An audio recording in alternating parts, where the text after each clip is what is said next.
right up until the final moments, an open microphone capturing a rather dramatic and colorful exchange between President Bush and British Prime Minister Tony Blair that really highlights the tensions among world leaders about the way forward in the Mideast, that really stands in sharp contrast to the united front that was publicly presented by the G8 leaders in their joint statement on the Mideast Sunday. What happened first this morning is Mr. Blair met with UN Secretary General Kofi Annan and then afterwards met with reporters, and they jointly called for an international stabilization force to head to Israel to end the violence. But such a force might require a ceasefire, which is controversial because President Bush has not supported one on the grounds that the administration does not believe Hezbollah would follow it. So after the meeting with Mr. Annan, Mr. Blair then went to a lunch with President Bush and the other G8 leaders. And the president expressed real frustration that the UN should be doing more to pressure Syrian President Assad to get control of Hezbollah. I want to be clear, the leaders knew this was a photo opportunity. There was a microphone on the table.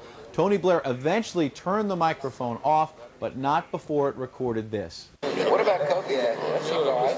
I don't like the sequence of it. His attitude is basically ceasefire and everything that's happened. But you know what I'm saying? Yeah, no, I think the only thing I think is really difficult is we can't stop this unless you get this international business agreed. Now, I don't mean what you guys have talked about Israel, but as I say, I am perfectly happy to try to see what the lie of the land is, but you need that done quickly, because otherwise this will spiral. I think Connie's going to go pretty soon. Right, well that's all that matters.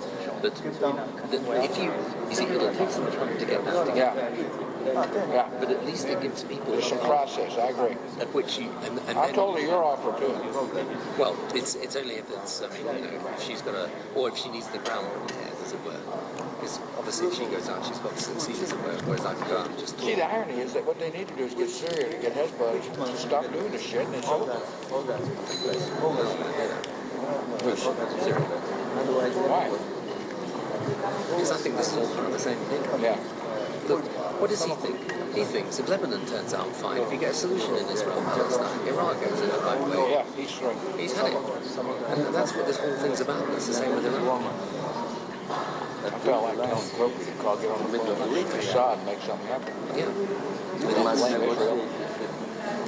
We're not blaming the Lebanese government.